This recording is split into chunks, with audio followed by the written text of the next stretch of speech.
Hello and a very warm welcome to the Analyst dated 8 November 2025, brought to you by Vajiram and Ravi, wherein we'll be covering the 7 set of current affairs issues which are featured in today's newspaper. The handout of this very discussion is available in the description below for your future reference.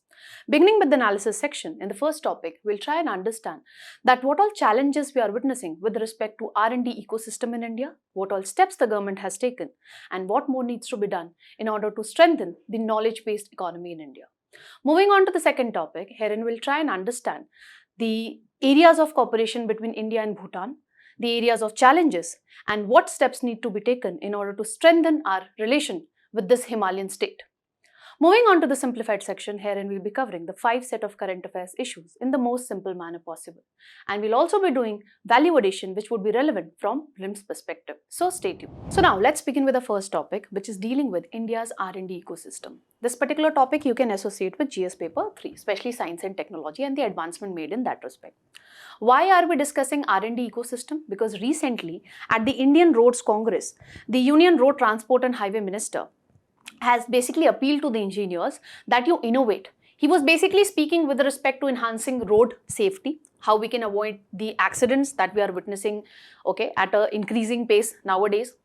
But from a mains perspective, we'll be covering this entire R&D ecosystem, because it is important from our mains point of view. Now first, just look into the key data point with respect to R&D ecosystem in India. So if you look at the gross expenditure being done by India on the R&D, that has almost doubled. If you look at the data and if you compare the data of 2010 and 2020. Then when you talk about the per capita R&D expenditure, that has also increased. But one problem that we are witnessing with respect to this R&D ecosystem is majority of the funding is coming from the government side. 64% of the total gross expenditure in the R&D sector is coming from the government, and when it comes to private sector, it is merely contributing 36%. Then if you talk about the PhDs, being published when it comes to the domain of science and engineering, we stand third globally, right behind USA and China.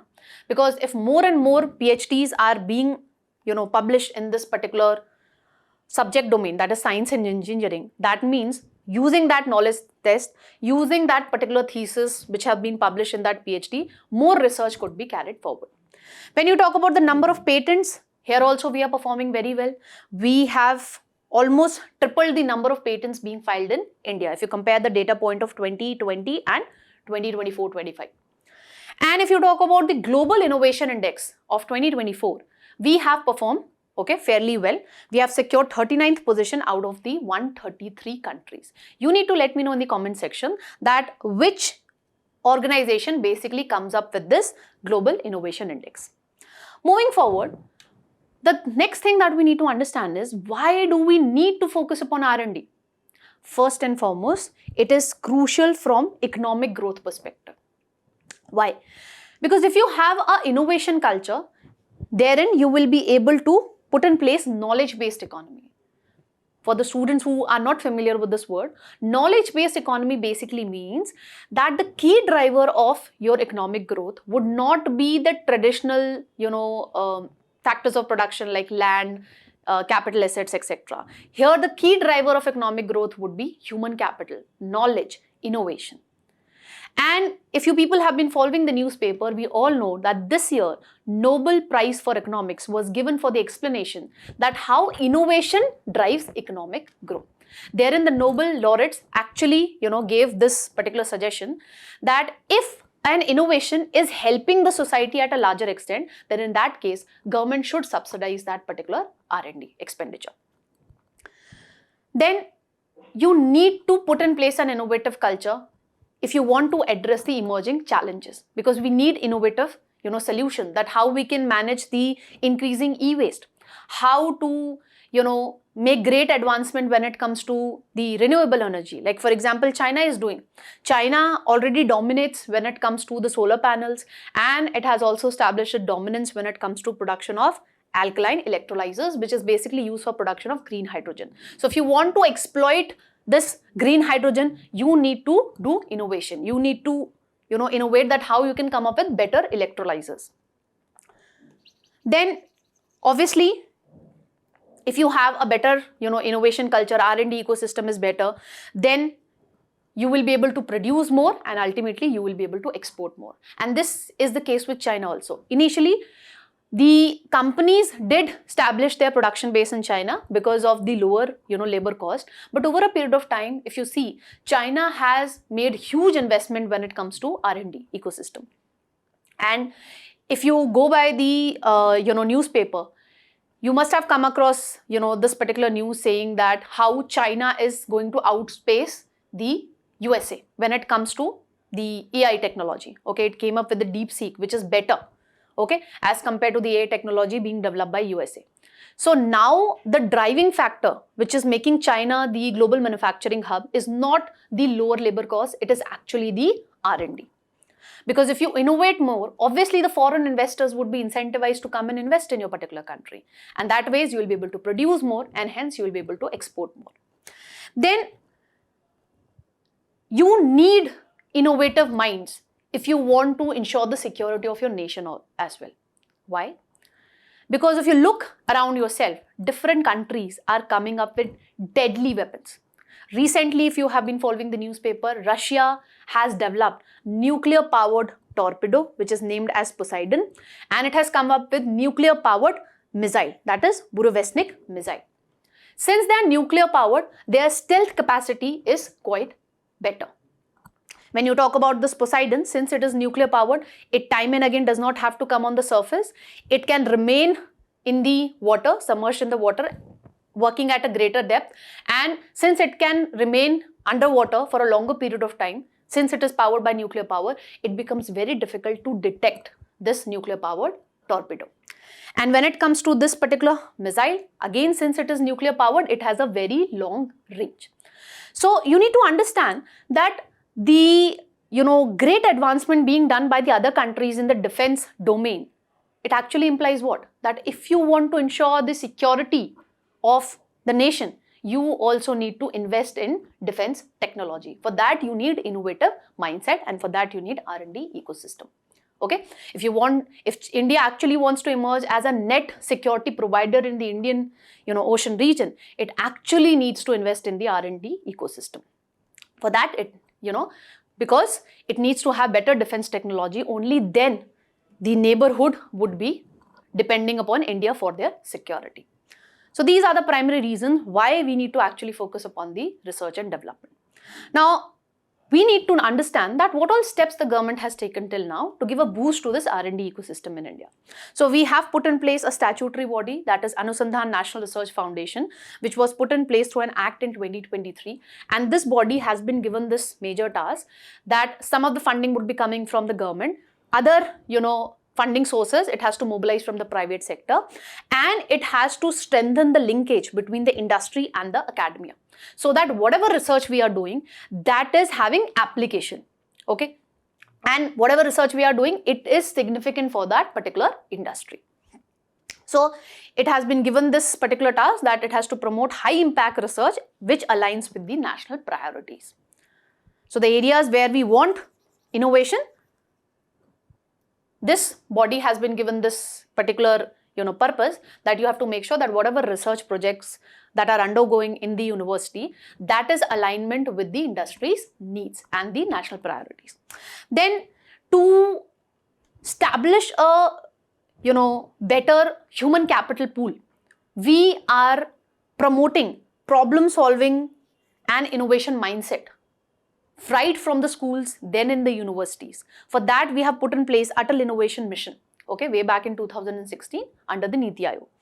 And in schools, to promote this problem-solving attitude, we have put in place Atal Tinkering Labs, and when it comes to universities and institutions, we are putting in place Atal Incubation Centers. Then we are also focusing upon quantum technology. So for that, we have come up with National Quantum Mission way back in 2023, and this mission is going to operate from 2023-24 to 2030-31. This much, more than 6,000 crore has been allocated for this particular mission. And we all know that this quantum technology is all the more important when it comes to defense. Okay, because if you want to ensure secured communication without relying on expensive optical fibers, you need to work upon quantum technology. Recently, IIT Delhi, in collaboration with DRDO, did develop this, secured communication, but over a range of 1 kilometer only. Okay, by using the quantum entanglement property. What is quantum entanglement? The two atoms are connected in such a manner that if you try to tweak one of the article, it would be having the same impact on the other article. Okay, so if anybody is trying to intercept that secured communication, then you will get to know that. Okay, so that is the reason we need to focus upon the quantum technology. Now, we have also come up with India Semiconductor Mission in 2021, basically to make great advancement when it comes to electronic manufacturing in India. So for this, we have come up with product link incentive scheme. That means if you produce more, you will be getting the incentives. And herein we are basically, supporting the investment in chip design, fabrication and advanced packaging. But when you talk about the semiconductor thing, India is performing good when it comes to assembling, but we need to make advancement when it comes to chip design, okay? Because this is the area where you can, reap greater economic benefits and profits also. And under this particular mission, India has already approved 10 semiconductor projects across 6 states, and the first commercial silicon carbide fabrication facility has already been opened in Odisha. Okay, so we are making great advancement when it comes to semiconductor mission. This would enable us to emerge as a major player when it comes to electronic manufacturing. Then, to attract the youth, to avoid brain drain, what the government is doing, the government is providing internships, the government is providing fellowship, okay, it is providing scholarship, etc. under the Prime Minister Research Foundation Scheme and the Inspire scheme.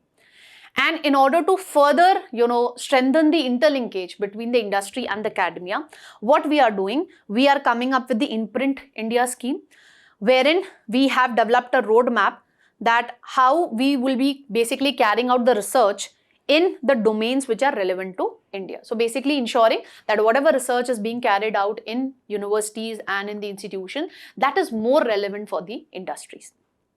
And we have also put in place research parks at IIT Delhi and Guwahati, so that they carry out such research which is more useful for the industries. Now, what all challenges we are witnessing? We have already studied that what all great step the government has taken, but there are some challenges with respect to R&D ecosystem. First and the major challenge, which I think every one of you is aware of, is the low R&D funding.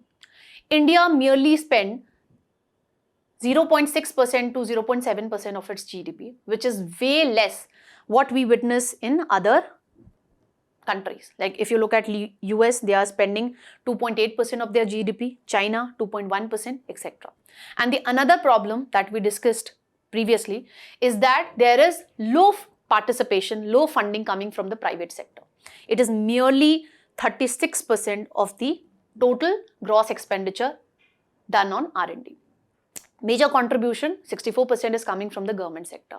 Why this is problematic? Because if you look at countries like USA and China, therein the private sector is giving the major funding. Okay, the private sector is contributing 60 to 70% of the funding.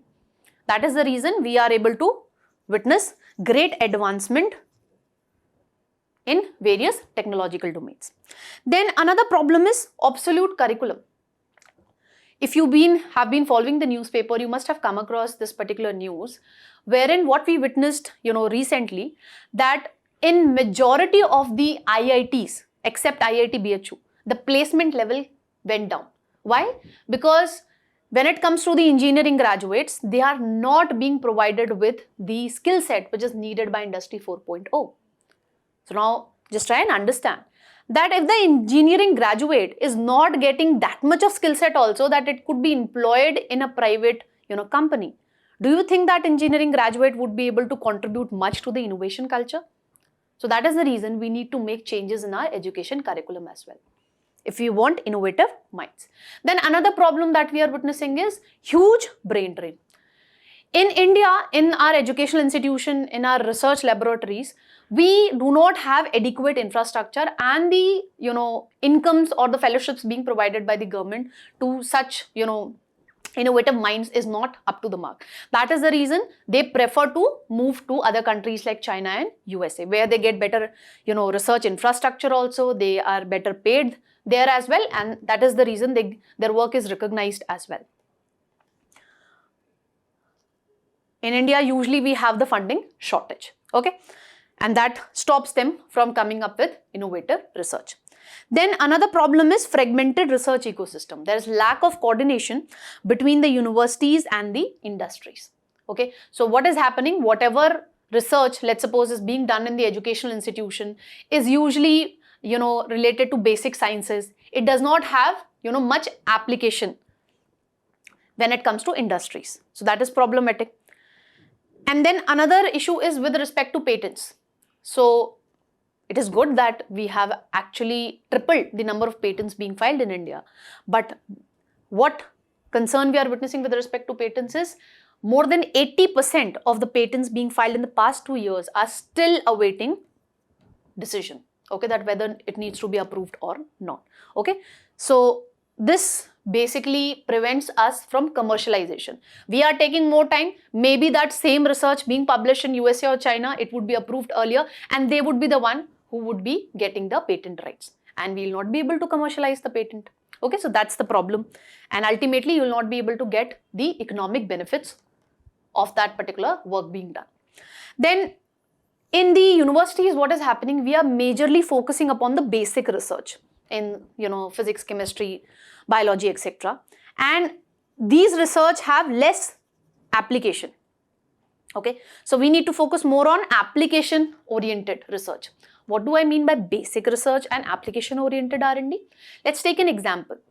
Basic research is how I would study that how the DNA structure actually looks like. This is what is basic research. I have studied how the DNA structure looks like.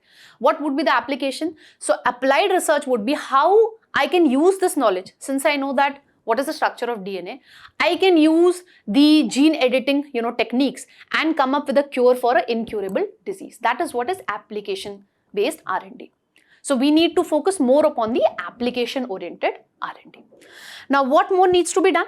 So first and foremost, you need to boost the R&D expenditure being done, and for this we need to incentivize the private sectors. How we can ensure that major funding comes from the private sector? For this we need to come up with the PPP model, public-private partnership. We need to provide tax incentives to the private sector, okay, with respect to R&D, and this is what the Nobel laureates who won the Nobel Prize in Economics also suggested. If an innovation is going to have a greater social impact, the government should subsidize that R&D expenditure. Then in order to make sure that we are doing the research which is having more application orientation, what we can do, we can establish R&D committees and cell in the universities, which would enable us to ensure effective monitoring and evaluation of the R&D projects being carried out in the university, in order to ensure that more funding is not going to basic research only, more funding is diverted to application oriented R&D projects. Then we also need to strengthen the intellectual property rights protection, because if you have a strong IPR regime, obviously the private sector, the private investors would be incentivized to come and invest in your economy. So for this we need to follow the national IPR policy of 2016 in letter and spirit, and to actually look into whatever cases are there with respect to the patents, okay, or the intellectual property rights. For this we can set up specialized court for faster adjudication. Then how we can prevent brain drain? In this respect we can learn from China, okay. China came up with China's 1000 talents plan way back in 2008, and it provided various type of financial incentives, okay, to attract the best minds across the globe. What kind of financial incentive it provided? It provided one-time settlement, money was provided for one-time settlement. Then it provided subsidized housing. Then it ensured employment of their spouses also, etc. So we need to learn from China in this respect, and if we want to reduce the brain drain from India, we need to invest in our R&D infrastructure. We need to pay our intellectual minds properly. And we need to promote industry-academia linkage, like how the Stanford University played a very crucial role in the development of Silicon Valley. So what does this actually implies? We need to change the education curriculum so that we are providing the necessary skill set which is needed for Industry 4.0, and whatever research we are doing, that has more industrial application orientation. Okay, so that's all that we need to know with regard to this particular topic. I have framed a practice question for you people. So based on the discussion, do attempt this particular question. With this, let's move on to the next topic. Now, recently, the reports have come up that the Honorable Prime Minister is going to visit Bhutan next week. And this would be his 4th visit to Bhutan since 2014. This particular topic we can associate with GS paper 2, India and its neighborhood relation. Now, the first thing that we need to understand from our exam perspective is, why is Bhutan, a Himalayan state, very significant for India? It has geopolitical significance. Why? Because it acts as a buffer state between the 2 largest Asian economies, that is China and India. And in 2017, when we had the Doklam, crisis, standoff, so therein the China tried to establish its footprint near the Doklam Plateau. And just imagine this thing, if China was able to do that, it would have come very close to our Siliguri corridor, which is the chicken neck corridor, which actually connects the mainland India with the northeastern region. If China is able to come near this particular, area, near the Chumbi Valley, we are, having this concern, it might block the Siliguri corridor and it might, stop the connectivity between the mainland India and the northeastern states. So from geopolitical perspective, Bhutan is very important to us. Okay, why? Because it acts as a buffer state between China and India. Then if you look at the economic relations, the bilateral trade has actually tripled. If you look at the data point, what we used to have in 2014-15 to 2022-23. And India basically accounts for 73% of the Bhutan's total trade. So this bilateral trade is more in favor of India. And keeping the geopolitical significance of Bhutan in mind, India time and again provides developmental assistance to Bhutan. And in this year budget also, we allocated more than 2,000 crore to Bhutan. Okay, so that we can finance the infrastructure projects in Bhutan, and we can finance the community development projects also. Like the BRO is developing the road infrastructure near the border areas in the Bhutan. Okay. Then the major area of cooperation is hydropower. India has been the financer when it comes to the Bhutan's major hydropower projects like Tala, Chukka, Kurichu, Mangdechu, etc. And the recent, the Honorable Prime Minister visit to Bhutan would be witnessing the inauguration of this Patang Sangchu second hydropower project, which has been majorly being financed through Indian grants and Indian loans. So we are the major financer of Bhutan's hydropower project. And how it is a win-win situation for Bhutan and India? Because when you look at the hydropower generation, it is contributing majorly to Bhutan economy, because Bhutan exports the hydropower to India, and this hydropower sector constitutes 40% of Bhutan's national revenue and 25% of its GDP. And how it is benefiting India? Because by importing hydropower, we are actually able to, ensure our green transition, and we are able to stick to our national determined contribution. Then we are also promoting the connectivity between the 2 countries. So in 2024, these 2 connectivity projects were inaugurated. These were launched, sorry. It would be, reviewed. It is still undergoing. It has not been inaugurated. MOUs were signed in 2024 in this respect.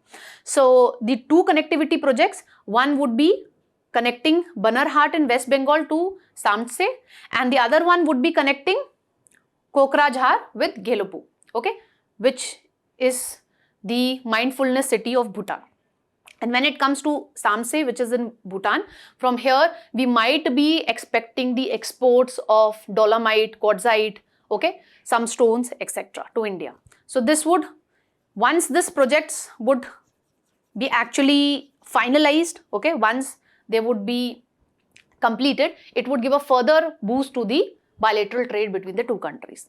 Then we are also cooperating with Bhutan when it comes to digital sphere. So Bhutan has adopted the rupee as well as UPI payment system. So this is enabling substantial cross-border transactions.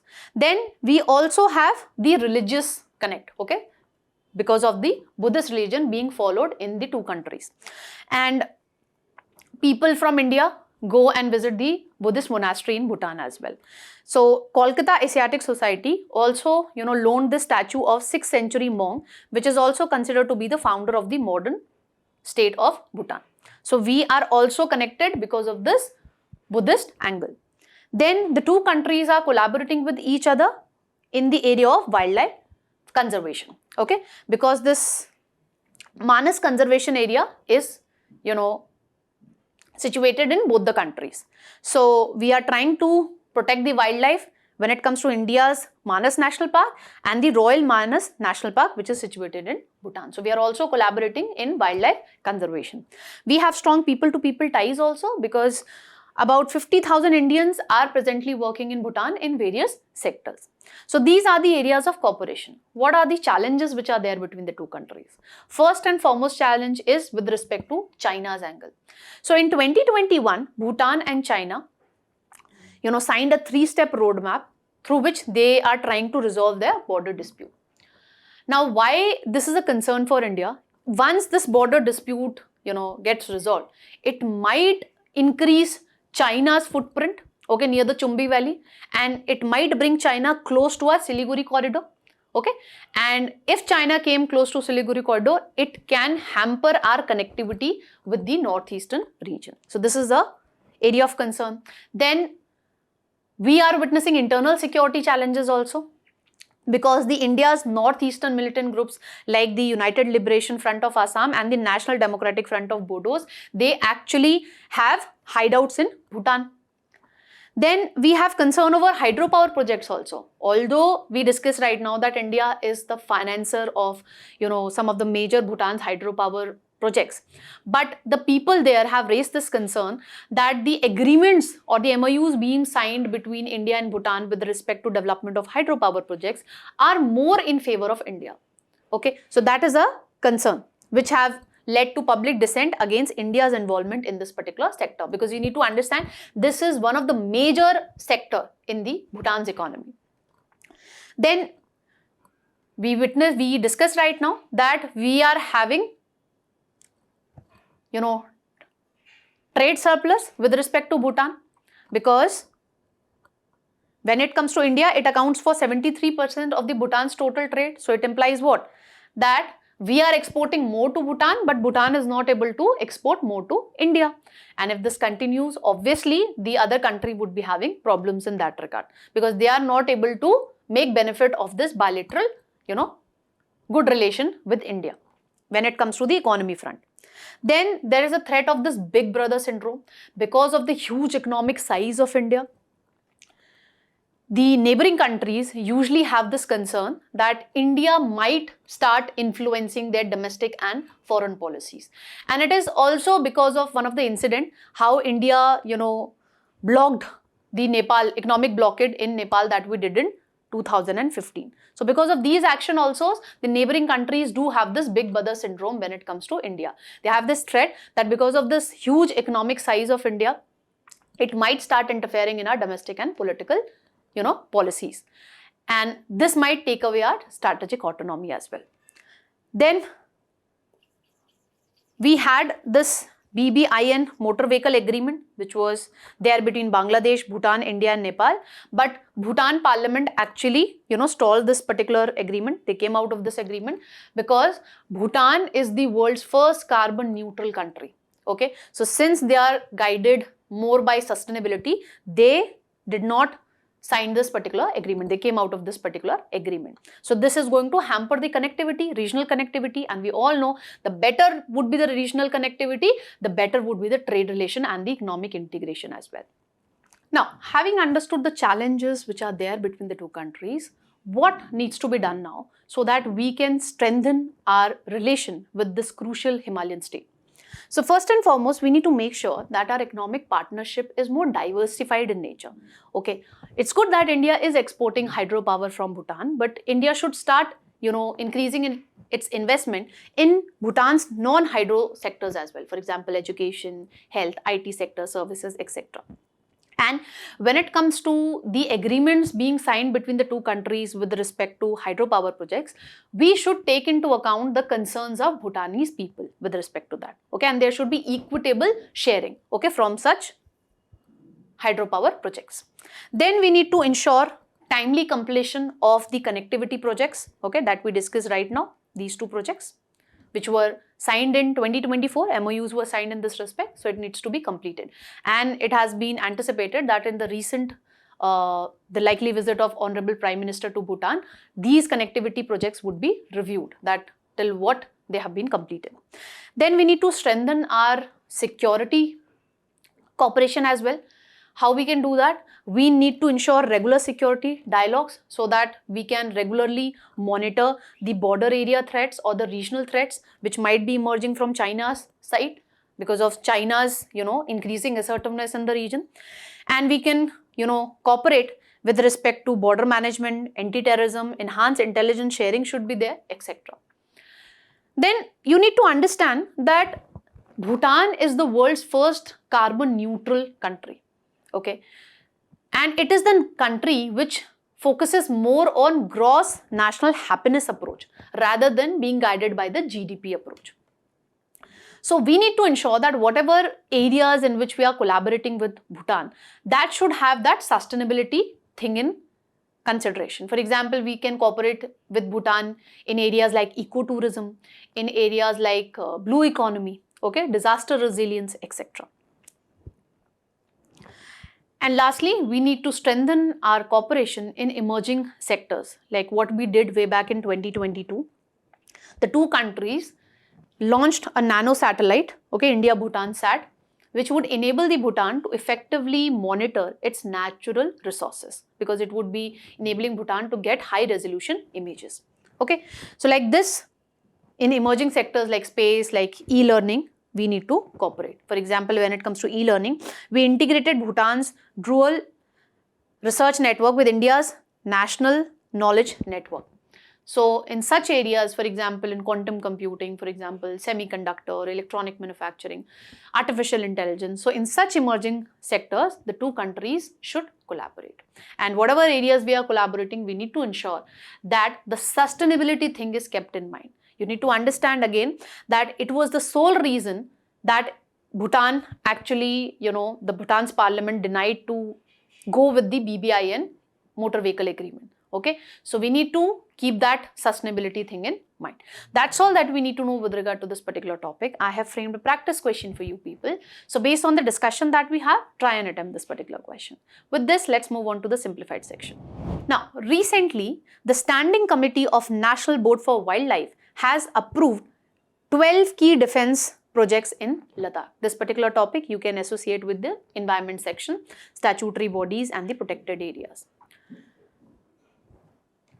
Now, why these defense projects were important in the area of Ladakh? The story goes back to 2020 Galwan clashes that we witnessed between China and India. So keeping that thing in mind, keeping increasing assertiveness of Chinese People Liberation Army, we need to upgrade our infrastructure near the border so that we can enhance our operational readiness and we can easily deploy the troops. Now, among these 12 defense projects which have been given approval by the Standing Committee of National Board for Wildlife, 2 ammunition storage facilities are going to come up in the protected area of Changtang Sanctuary and Karakoram Wildlife Sanctuary, which is basically home to various crucial species like Tibetan wolf when you talk about Changtang Wildlife Sanctuary, wild yak, bharal, wild dog, snow leopard, brown bear, etc. When it comes to Karakoram Wildlife Sanctuary, it is home to Tibetan antelope, champo, wild yak, bharal, leopards, Himalayan moose and lynx. So that is the reason the Union Environment Minister has pointed out that although it's fine, you have come up with this proposal of ammunition storage facility in these two protected areas, you need to make sure that we need to minimize the ecological impact in these, cold desert ecosystem, which is home to some of the important species. Now, in this respect, from our prelims perspective, the first thing that we need to understand is the pointers with respect to National Board for Wildlife. So, it is a statutory body which has been established under Section 5A of the Wildlife Protection Act of 1972, and it came into picture in 2003. It replaced the earlier Indian Board for Wildlife, which was formed way back in 1952. And if you talk about the organizational structure, you need to keep this thing in mind that the chairman of this particular board is the Prime Minister of India. But when you talk about the standing committee of this particular board, the chairman is basically your Union Minister for Environment and Climate Change. Okay, now coming back again to this organizational structure of this particular body, here the vice chairman is basically the Union Minister in charge of Ministry of Environment and Forest and Climate Change. Member secretary to the board, you have Additional Directorate General of Forest, Wildlife Preservation, etc. 5 persons would be there who would be representing the NGOs, and these two are to be nominated by the central government. 10 persons are to be nominated by the central government from amongst eminent conservationist, ecologist, environmentalist. And when it comes to standing committee, as I told you, here the chairman would be not your Prime Minister of India, rather it would be the Union Minister in charge of Environment, Forest and Climate Change. And the standing committee would be exercising power and performing duty as has been given to this particular committee by the board itself. Okay. And when it comes to the function of this particular board, it is India's top level advisory body when it comes to protection of wildlife in the protected areas. And there are certain activities which cannot be performed in the protected areas without its approval. For example, you cannot construct tourist lodges, you cannot alter the boundaries of the protected areas, you cannot destruct or divert the wildlife habitat. Okay. Denotification of tiger reserve, all these things could be done only and only with the approval of this particular board. Now, since these two protected areas were also in news, let's just look into prelim facts with regard to this Changdang Wildlife Sanctuary. So, it is located in the Changdang Plateau. It is situated in Leh district of Jammu and Kashmir. It is home to highest altitude water lakes, okay, which is So Muriri, which is the world's highest lake on the earth. The other high altitude water bodies are Pongso, Sokar, and it is basically inhabited because here you witness very extreme cold condition. So it is usually inhabited by the nomadic pastoral community, that is Changpa tribe. And usually you will witness that here you will see the followers of Tibetan Buddhist religion. It includes world's highest village, that is Korzok village, and here we also have Korzok monastery. Fauna we have already discussed. When you talk about flora, it is home to 200 species of wild plant that grow in higher pastures and they provide food for the animal which is there in the sanctuary. One more important update with respect to this particular sanctuary is we are going to have a dark sky reserve which would be Southeast Asia's first night sky reserve, and it would be put in place in Changdang Wildlife Sanctuary. Then when it comes to Karakoram Wildlife Sanctuary, it is situated in Ladakh and it is situated north of Hemis National Park and it is situated at the east of Deosai National Park.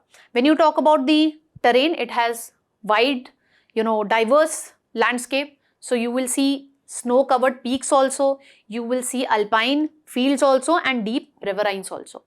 When you talk about the climatic condition, you will find cold climatic condition here because even in the warmest month here, the temperature is lower than 0 degrees Celsius. When you talk about the major peaks here, so we have Saltoro Kangri, Saser Kangri 1 and K12. When you talk about the river system which flows through this particular wildlife sanctuary, so this is Shyok and Nubra river. When you talk about the vegetation, you will witness alpine vegetation because here you have cold climatic condition, medicinal plants are there, cold desert flora, etc. is there. Fauna, we have already discussed previously. Okay, so these are the important pointers that we need to make note of with respect to this particular news article. Let's move forward. Now, recently, the China has launched its new aircraft carrier, which is named as Fujian. This particular topic we can associate with the defense of prelims, syllabus. Now, this is going to be the third aircraft carrier. The first aircraft carrier was basically made by Russia. The second one was built in China, but it was based on the Soviet model. This is the first aircraft carrier which is designed by China and it is built by China itself. Okay. And when it comes to this latest aircraft carrier, this is going to employ electromagnetic launch system, which is only found in some of the US Navy Ford class carrier. Let's understand that how this steam catapults system and this electromagnetic aircraft launch system is different. So when you talk about the older method, herein the same amount of force was applied, okay, regardless of the size, regardless of the weight of the aircraft. So when you are applying same force, if I am launching a lighter vehicle, force should be reduced, but that is not happening. So that is the reason, because of this previous launch system, what used to happen, the aircraft used to get damaged and this reduces their life also. But when it comes to this advanced system, that is electromagnetic aircraft launch system, herein we would be keeping in mind the size and the weight of the aircraft and accordingly we will be applying the force. So same force would not be applied to the aircraft. And how are we able to do that? Through a feedback control system, okay, which is there along the track. So in accordance with the aircraft weight, we would be applying the force on that. So this ensures aircraft safety as well as you have a longer life of the aircrafts.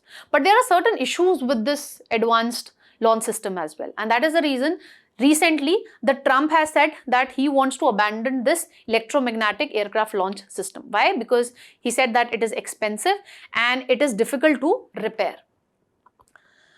Now, when it comes to USA and China merely have 3 aircraft carriers. When it comes to USA, it has 11. But the difference is, when it comes to the USA aircraft carriers, they are all powered by the nuclear energy. So that means they can operate indefinitely and you do not need to refuel them time and again. That is the reason when it comes to China, the reports have come up that it is also developing its 4th aircraft carrier and it is making sure that it would be powered by nuclear propulsion so that it can operate indefinitely and you don't have to refuel that again and again.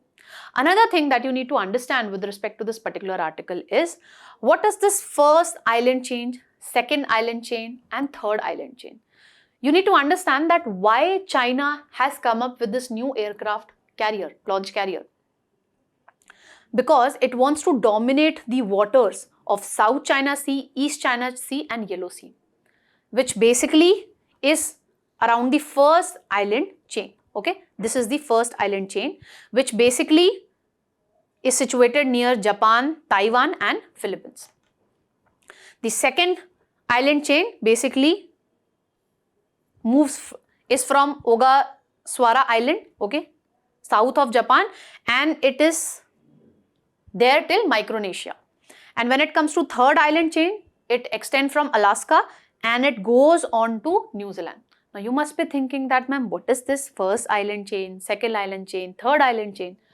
This is, a strategy developed by USA in order to enhance its presence when it comes to the Pacific region, the South China Sea, etc. And it basically want to curtail China. Okay, it don't want China to dominate this particular region. Okay, that is why it came up with this particular strategy. So when it comes to second island chain and third island chain, herein you will see enhanced US presence. And it is being done so that China cannot increase its presence in this particular area and it can militarize the area. Okay, that is what that we need to know with regard to this particular article. Let's move on to the next one. This year we are celebrating 150 years of the national song, that is Vande Mataram. So this particular topic you can associate with the art and culture section of our prelim syllabus. So on this particular event, okay, wherein we are celebrating 150 years of the national song, the Honorable Prime Minister brought out a particular crucial fact that when this song was adopted by the Indian National Congress, okay, in its session of 1937, it only adopted the first two stanzas. Okay, it had the 6 stanzas, but only the first 2 were adopted and the last 4 were dropped. Okay. So in this respect, we need to make note of certain prelim pointers with respect to the national song. So it was written by Bankim Chandra Chatterjee and it first featured in the novel Anand Mat in 1882. It is a symbol of patriotism during the freedom struggle. So initially it was composed independently and later included in Bankim Chandra Chatterjee's novel Anand Mat. It was first sung by Ravidas Tagore at the 1896 Congress session in Calcutta. And Vande Mataram was first used on 7th August 1905 as a political slogan. In 1907, Madam Bhikaji Cama raised the tricolor flag for the first time outside India in Berlin and the words Vande Mataram were written on that flag. In 1950, on 24th January, the Constituent Assembly basically adopted Vande Mataram as the national song of India. Now let's just note down certain prelim pointers with respect to Bankim Chandra Chatterjee as well. So he is not just a novelist, he is also a poet, journalist and an intellectual. He was an intellectual mind as well. So he was a member of Brahmo Samaj and he advocated the social and religious reform, promoting equality, undoing the caste system, etc. And he is regarded as the father of the modern Bengali literature. These are his notable literary works. And he basically passed away on 27 September 1833. That's all that we need to know with respect to this particular topic. Let's move forward. Now, recently, the Supreme Court has ordered again the removal of stray dogs from public premises. This particular topic you can associate with the polity section. So the Supreme Court has directed the local authorities that you have to remove the stray dog from the premises of educational institutions, hospitals, sport complexes, railway stations, etc. And they need to be shifted to a shelter. Therein, sterilization of these stray dogs need to be carried out and they should not be again released in that same premises. Okay, because if you do that, then the step that we are taking to remove these stray dogs from these public premises would not be having any effect. And why we need to, why the Supreme Court has taken this particular decision? Because of the dog bites we are witnessing now and again. And the stray dogs are actually, affecting the small childs which are there. Now, the responsibility has been given to the local authorities that they have to ensure that they collect the stray dogs and they put in the shelters and they carry out the sterilization. And during this judgment, the court also pointed out that we are witnessing a lot of cattle and stray animals also on the road. So in this respect, it has directed the NHI and the municipal authorities that you also ensure removal of the cattle. Okay, so that we witness less accidents, road accidents, which is on a rise. Now, what we need to understand from prelims perspective is that under what rules or under what act we are actually going to ensure sterilization of these dogs. So we have the animal birth control rules of, which were introduced in 2001 under the Prevention of Cruelty to Animals Act of 1960, which basically talked about sterilization and immunization of the stray dogs, and it mandated that the dogs should be released back into the same area or locality, okay, once they are sterilized and immunized. Euthanasia was only permitted if the dog is critically ill. That means the health of the dog could not be improved at all. Then we updated it in 2023. So we expanded its scope to stray cats also, and a 3-tier monitoring structure was created so that we can ensure effective sterilization and immunization of these stray dogs. Okay, and it reclassified dogs as community animals. That means, it is the responsibility of the housing welfare societies to provide the food to the stray dogs.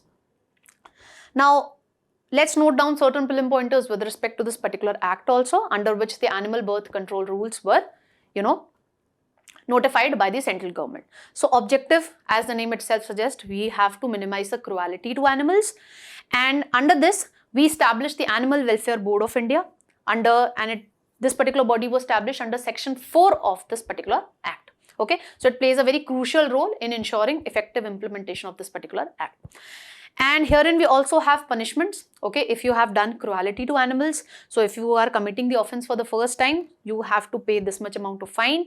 If you are doing the cruelty against animals for the second time, within 3 years, okay, first offense you have committed, and within 3 years again you have committed the second offense, that is, you have done some sort of cruelty to animals, then in that case you have to pay the fine also, and you could also be put behind the bars, okay, up to 3 months. Scope and definition, it clearly defines animals and various forms of cruelty to, have legal clarity in this respect. So vagueness is not there. Mercy killing is allowed only and only if that animal is suffering from, some kind of a deadly disease, and so that we can relieve the pain of that particular animal. Scientific experiments, you can carry it out on the animals, but in this respect, certain guidelines you need to follow, okay? Basically how we can minimize the cruelty to animals even when you are doing scientific experiments on that. And no prosecution for offense can be initiated after 3 months from the date of the offense. This is very important. That's all that we need to know with respect to this particular topic. Let's move on to the last topic of today's Analyst. Now, recently, an instance has come in picture in one of the village of UP wherein certain miscreants have vandalized the statue of Saint Ravidas. This particular topic we can associate with GS paper 1, Art and Culture, Bhakti and Sufi movement. So after this incident, Dalits basically came on the roads, on the streets, although the police have assured them that we will be taking adequate action against the people who have done this. But you need to make note of this thing, that this is not the first time that we have got to know this incident wherein the statue of Ravidas or the Dr. B.R. Ambedkar has been vandalized. In last year, we witnessed 10 such instances in different villages of the UP.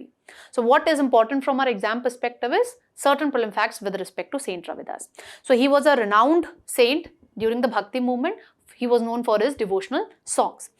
He was known by various names, Rohidas, Ruhidas, and he basically hailed from a community which was traditionally known to be associated with the leather work. That is the reason you will see that majority of the people who are follower of Saint Ravidas, they basically are from Dalit community. He was born in one of the village of UP, and he was the disciple of the Bhakti movement poet, that is Ramananda.